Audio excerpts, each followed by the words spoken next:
Okay, thank you everybody for coming.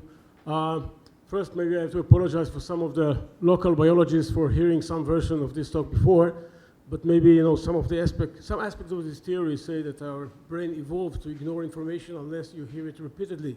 So maybe it's a good strategy to preach. Anyway, this talk, I realized that when I look at the program that my title is the longest of all the titles this day. And the reason is that it was based on the title of a paper we published a few years ago. This is a paper I wrote together with Joe Halperin, who is a real computer scientist. I'm not a computer scientist. I'm a zoologist. I study animal behavior, teach evolution.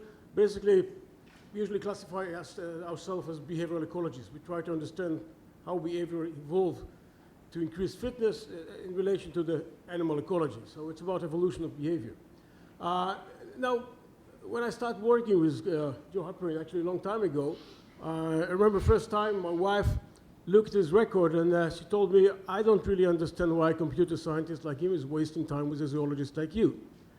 And in a way she was right, because we've been wasting a lot of time, because but it was fun, because we tried to bridge the gap and to think about whether we come some ideas about the evolution of the brain, which is really similar to the kind of challenges that Christos mentioned. It's really challenging. It was interesting, and during the years, actually, we started collaborating with Shimon Edelman. He's a professor in the Department of Psychology at Cornell, and with my former student, Oren Kolodny, who's actually here in the audience, I think. He was originally from Tel Aviv. Now he got a job at the Hebrew University after spending a postdoc at Stanford, and we even managed to publish a few papers about it.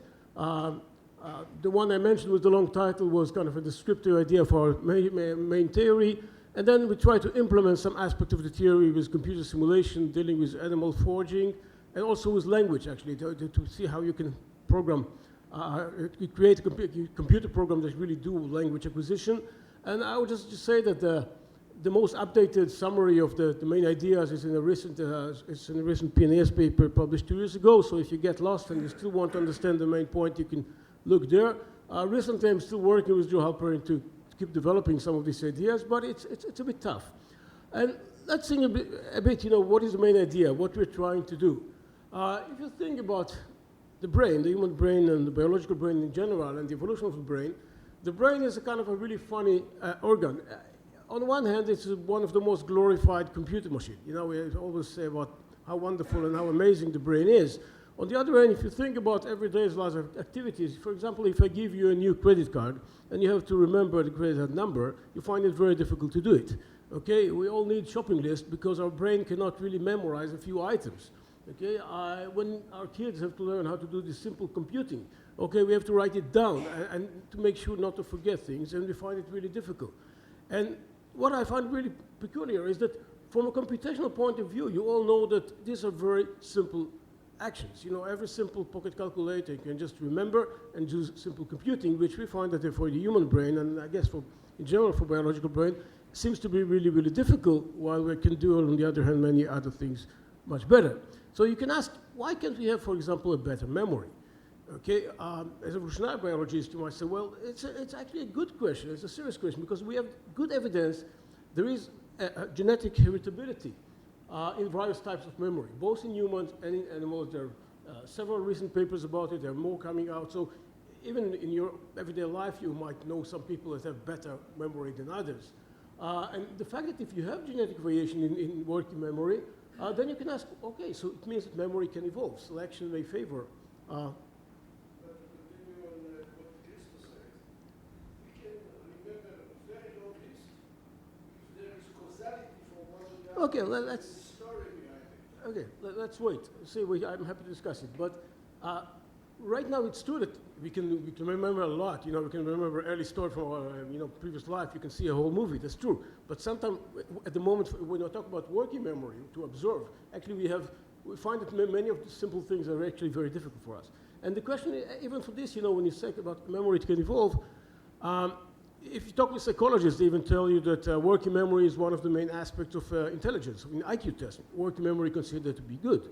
And then you can say, okay, if during the evolution of the human brain, we evolved to be more intelligent than our close descendant, the primates, for example, you might expect that why there was not enough selection to give us a better memory. And some of you may say, maybe we are better. You know, maybe we used to have even poorer memory, and we are in the process of improving our memory. But we have good reason to believe that this was not exactly the case. I don't know how many of you are familiar with this study. It was published in Current Biology in 2007. It was a study done in Japan where they trained chimpanzees to play kind of memory games. It's kind of very famous, but the chimpanzee learned to click the numbers from 1 to 9 in order to get food. But the catch was that at the moment, every time you get the order of the digit was different.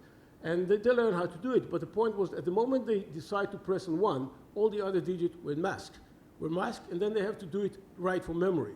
Now I will show you a video just that you see how quickly the chimp decided that he saw all the numbers and he had enough. So you can press the 1 and just do it all correctly. Pay attention, he's asking the right number, 1. There used to be in the internet kind of a game that people can try and play this game, and most people are doing terribly with this game.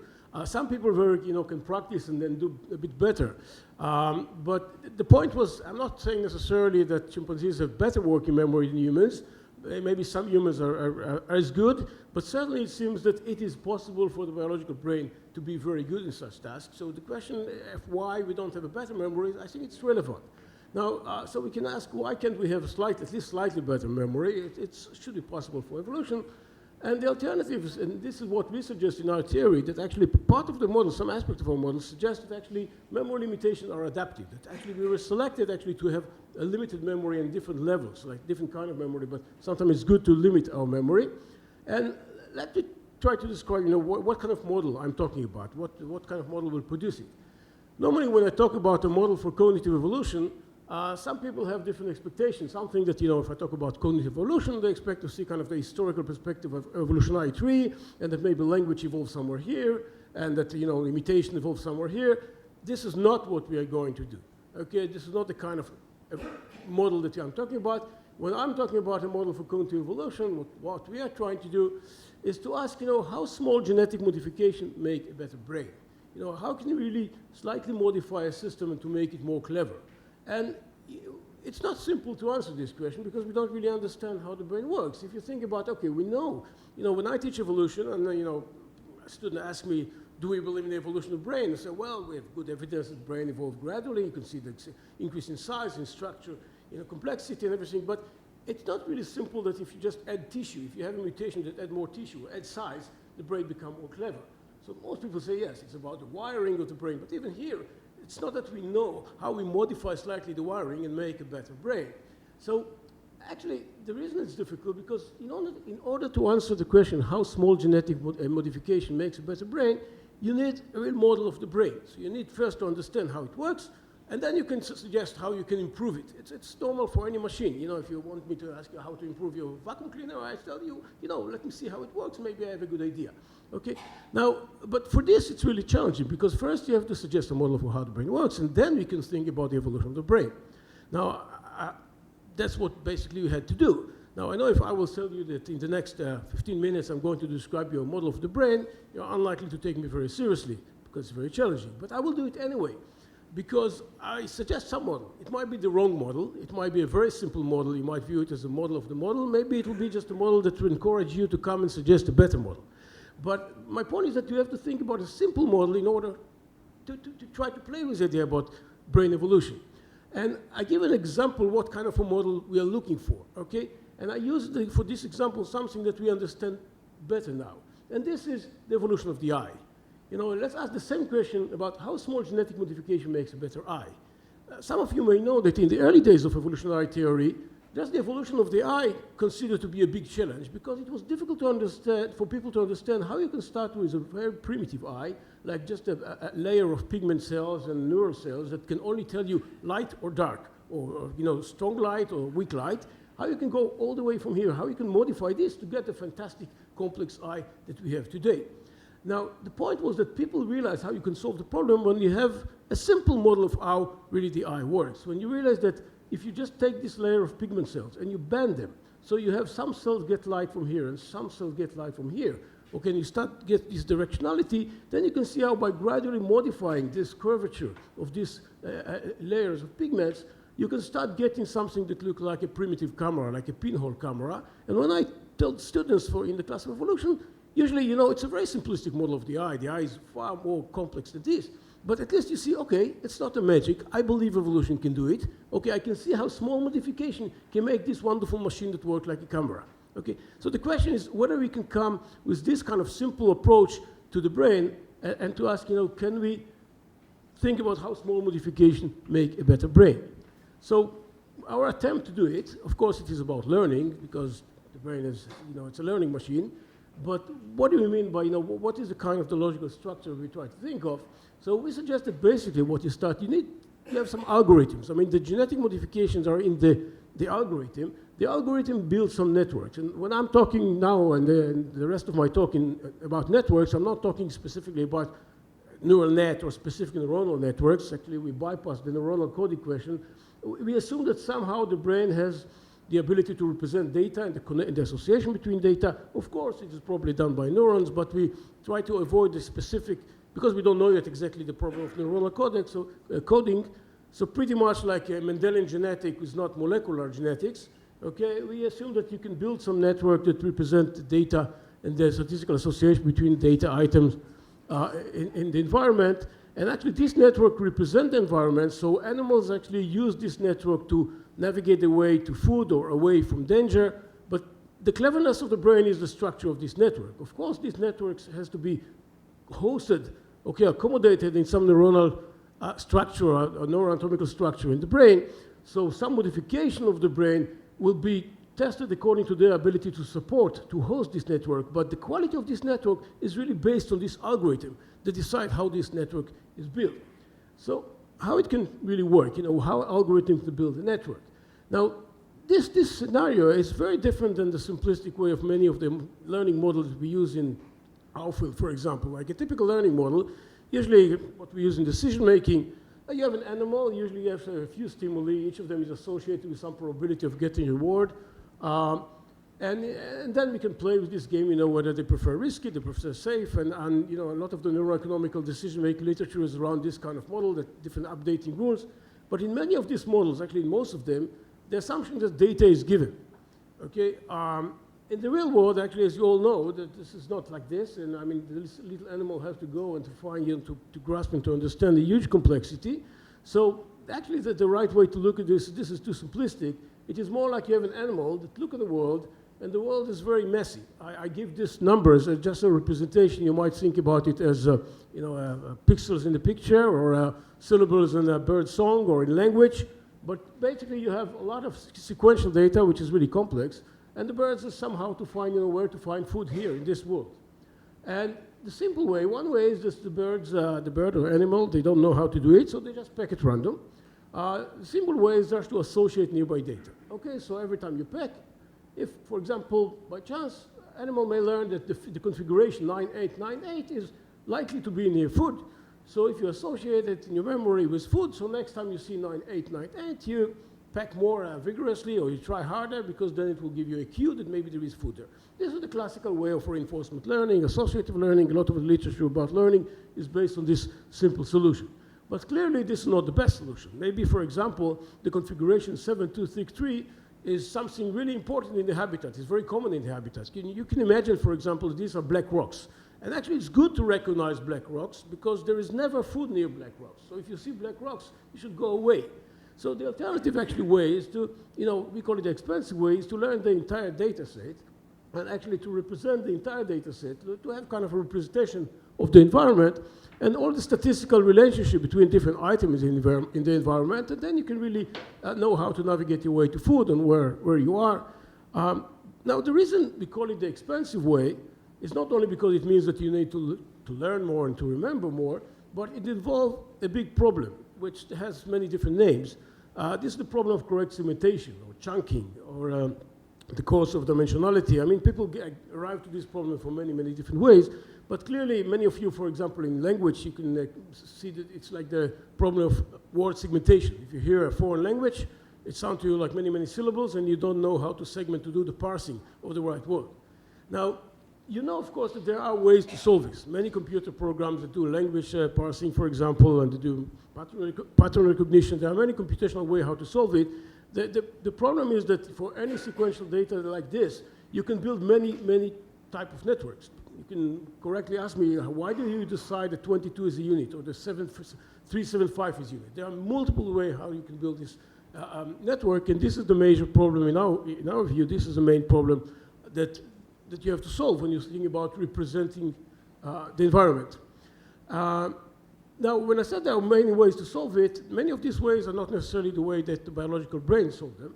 And our model, actually, the idea that we have is that we also suggest that animals and humans build this network, but we suggest that the way they're doing it is not necessarily the most expensive way by learning everything and then do the statistic on the entire data set, but by forgetting a lot, by actually being very selective in what they acquire, and by getting rid of from a lot of the data.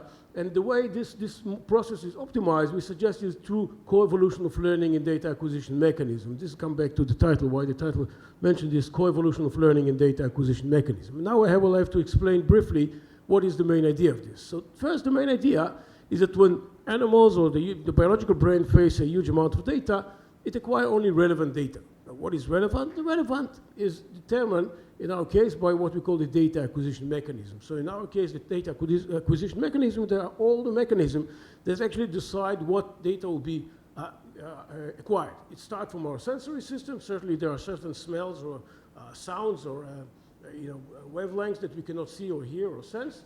But it's continuing with what biologists call the innate template or innate reinforcers, all the mechanisms that define what is food, what is danger, what is a social relevant stimuli.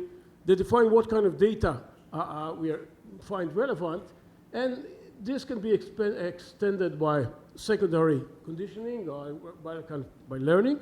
For example, many things that are associated with food or associated with mother and father become also relevant, and you acquire data about them.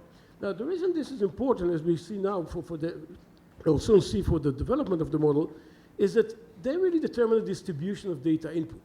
And the distribution, I should stress the distribution, because it's not only about what you see and what you don't see. Of course, what you don't pay attention to, what you don't acquire, you don't learn, but it's really how frequently we see it within a given time window.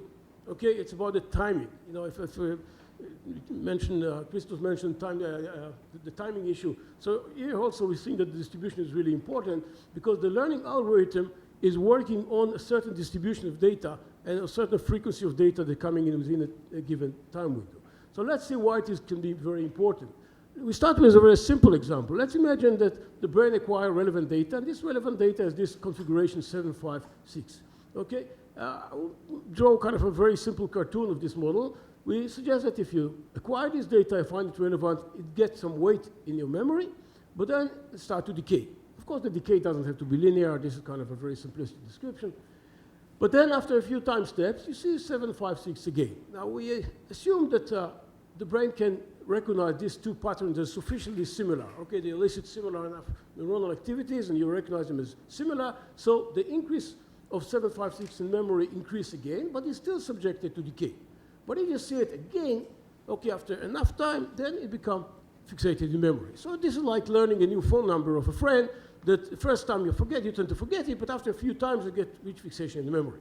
Now, of course, if you look at this, you can say correctly, but why the parameters of the memory increase are such that you need 3 times to reach fixation? Evolution can certainly, evolve in a way that after one time, you get, you remember and that's it. But our point here that actually it's the fact that you see a certain unit again and again and again within a given time window before it managed to decay, okay, it means that 756 is a significant item. It is worth remembering. Okay, it's not just a noise. Okay, it becomes more important when you think about segmentation, when you really have to find the right segment or the right chunk of the complexity of the data. For example, if you have these strings of data, okay, and you give it some weight in your memory, but it's still subjected to decay. Now, the next data that you observe is not exactly identical, but it shares some commonality. When it shares some commonality, the common segment increases in memory, and it starts to become preserved in your memory as 756 with stronger weight in memory, and it's associated with the other strings of data. And if you see it again, another string of data, not identical, but it includes this common segment, then again, this 756 increase in memory with the other strings, still preserved in memory, subjected to decay. Maybe they will get fixated if future observation will reinforce them again and again.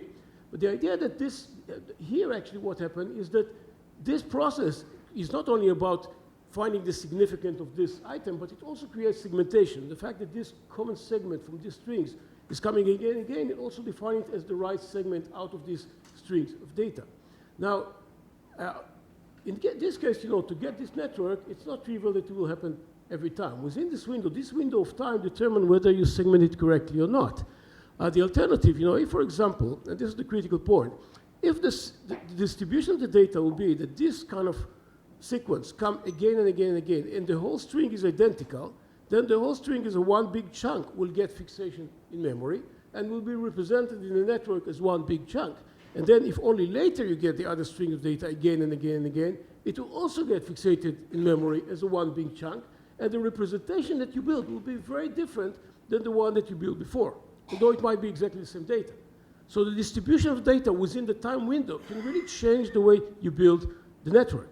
Now, why this is important and how it is related to evolution? Because, just to say that, of course, if it comes too far apart, one will be forgotten before the other one is arriving. This is more trivial. But the point is that in order to build a certain network, okay, you need some coordination between the data input and the learning parameter that determine when it will reach fixation and how this segmentation really work, which means that the data acquisition mechanism and the memory parameters has somehow to co-evolve. So actually, you don't have genes for the network. Although the network is kind of give the intelligence or the smartness or the usefulness of the brain, you don't have genes for the network. What you have genes for kind of data acquisition mechanism, what kind of data you are tuned into, which determine the frequency, how frequently you see it within a time window, and then the memory parameters and the co-activation of them really determine the dynamics of constructing a network. Now, if it works fine, the network can expand and to support more and more complex things. For example, when you start, if it works well, you can start doing it. And for example, a similar link structure, if 3, 2, 1, and 7, 5, 6 has a similar link structure, you can use it to define things that, things that can be eaten, or things that can fly, or things that can jump. So it means it can support generalization, or it can support synonym and language. So the network can be really useful, but it can be useful only if you build the network correctly, because if for some reason you have larger chunks and the 756 and the 321 are locked within larger chunks, then you cannot generalize across them. Because if you build your network of very big chunks, you might be able to generalize just across big chunks, but the dynamic of building the network and constructing the network really determines what you can do with this network when it comes to language, when it comes to planning, when it comes to generalization. So the whole system is, in a way, if it works nice, it's okay. But we can say that it's really fragile, but it's powerful. It's fragile because if there is mismatch between the data acquisition mechanism and the memory parameters, you might end up with a different network, okay? It could be that actually some of the variation that we have between cognitive abilities is differences in the way we construct our networks in the brain. But it is powerful because generally irrelevant data will be filtered out and eventually decay, but the significant data items and the link structure between them will be learned correctly. Now, let me just say, okay, another thing is that it requires also less memory and computation because you get rid of a lot of data. It's also explained why memory has to be limited, because actually it's a way you test the significance of combination that co-occur within a time window, and it's also evolvable. The idea is that we can think about, how small modification in a simple mechanism can give rise to highly complex dynamic that construct complex structure that learn to represent the environment. But let me say a few words about the fragility of this mechanism. You might say, well, if it's so fragile, do we have evidence for this? And all this dynamic. And actually, there are some nice evidence for language acquisition, both in adult and in children. I just give you one interesting one. More than 10 years ago, there was a study by Luca Onis, Simon Edelman, and Heidi Waterfall. They use artificial language that they broadcasted to students at Cornell, try to see how quickly they learn artificial language. And it sounded, okay, the student couldn't read it like you do. They could just hear. But it sounded like R beam skiv, draw gold beam skiv, and the idea was how quickly they can pick up the word. Of course, they learn a larger corpus of data, but what they found is that if you give, for example, beam skiv is a word in this artificial language. If you give the beam skiv close to each other in time, okay? So if you hear the Drogos beam skiv, Kula beam skiv, then students quickly learn that this is kind of, to grasp it as a word. On the other hand, if you take and you scramble the entire data set, so the BIM-SCIF sentences that include BIM-SCIF come far apart, okay, it is more difficult to pick up this word, okay? Many of the computer programs that learn the entire take the entire data set and do the statistic later on don't have this problem because they just memorize everything. Now, this is really consistent with the idea that you work with a small memory window, and this is how you test the statistical significance of words. What is more interesting is that parents and caregivers seems to behave like they know the theory.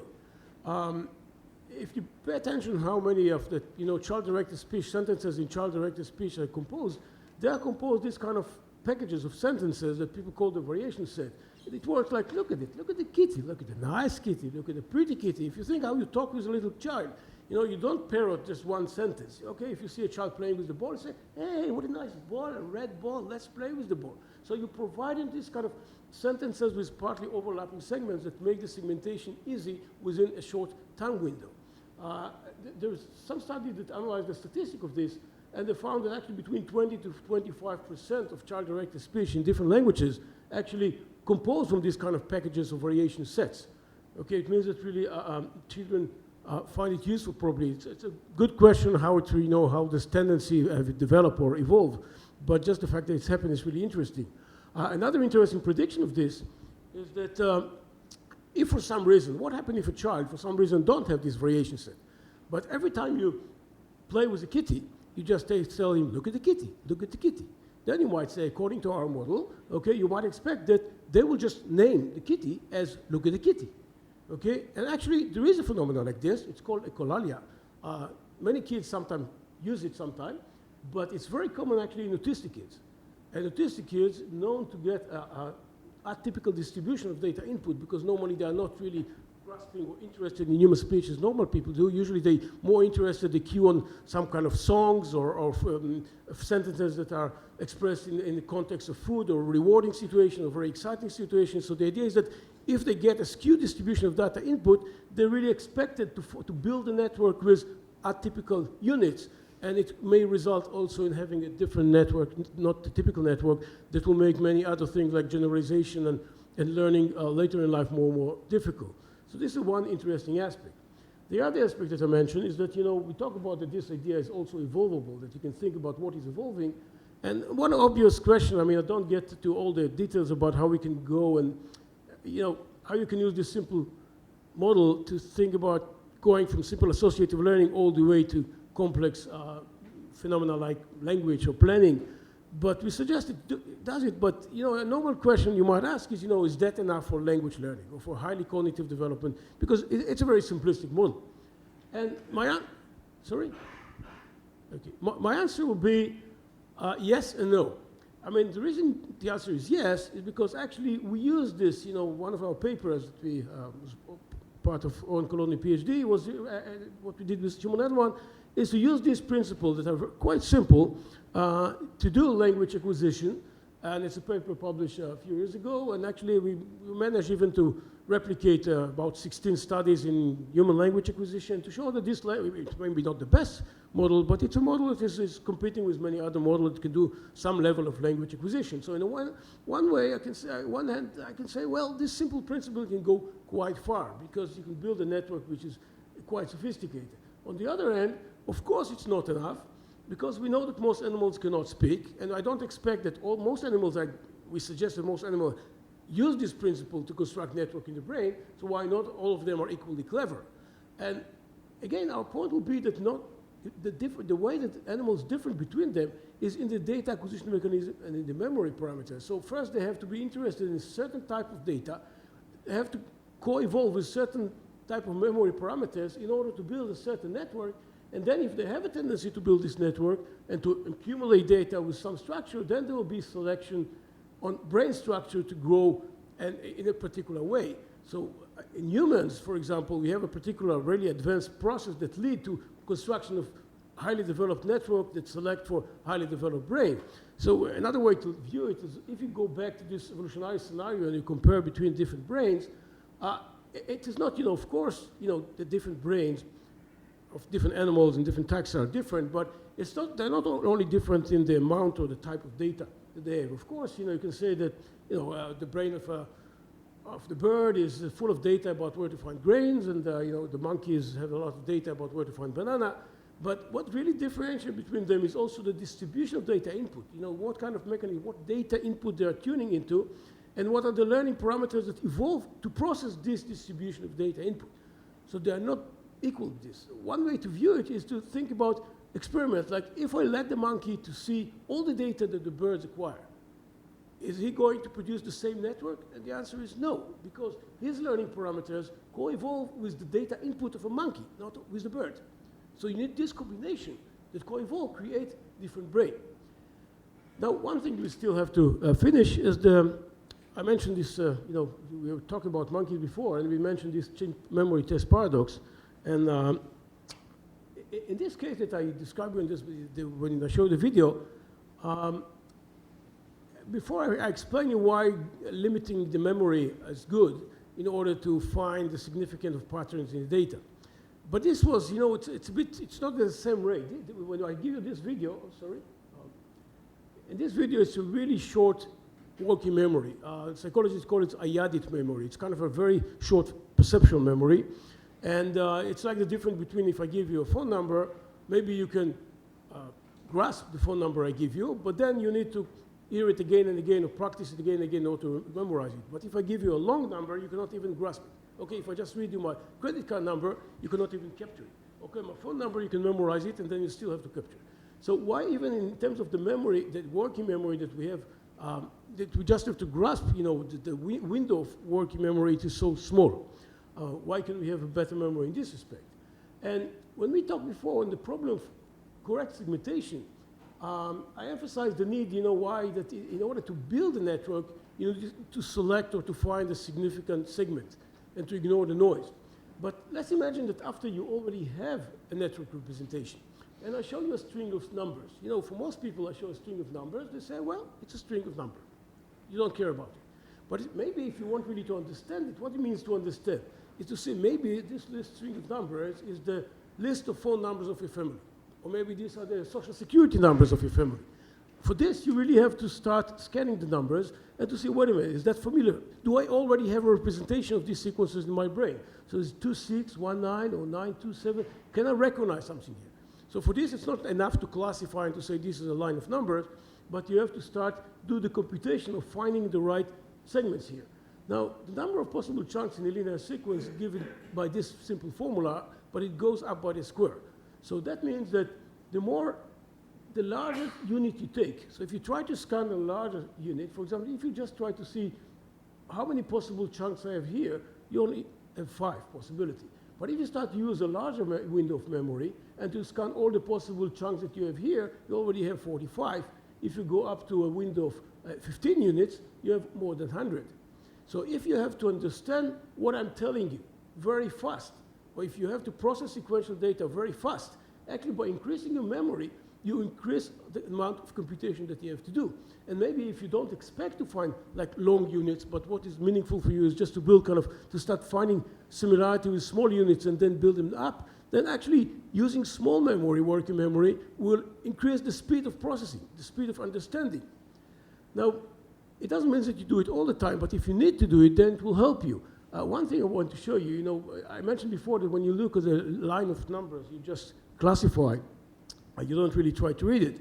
But if, for example, I show you something here and something interesting happened, most of you, okay, you might say at the bottom and you say, well, maybe this is Japanese. You don't really try, unless you're Japanese, you don't try really to chunk it.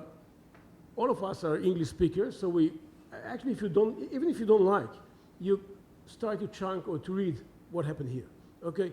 You try to read that this is the number of possible chunks there. If you're Hebrew speakers, actually, if you're not Hebrew speakers, you also classify, say, okay, this is something in Hebrew.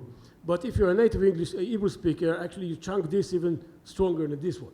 Okay, it means that our brain is tuned actually to handle the data in a different way.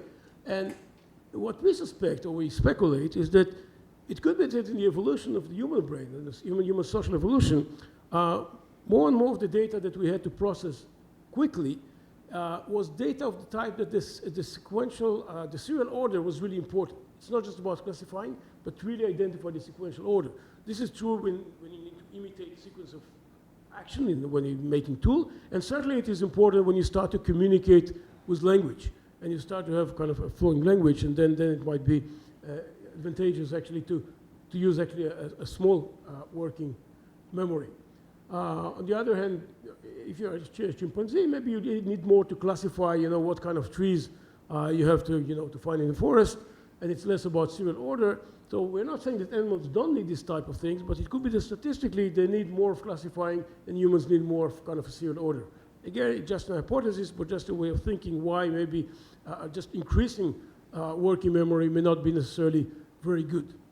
So to sum up, we suggested that memory limitation may be adaptive for handling computational challenges during data segmentation and for testing the statistical significance of segments and patterns that are candidates to be represented in the network of the brain. And that actually, when you talk about memory limitation, we view them as kind of memory or learning parameters that co-evolve with data acquisition mechanism together to actually produce the most effective networks that support behavior. Thank you very much.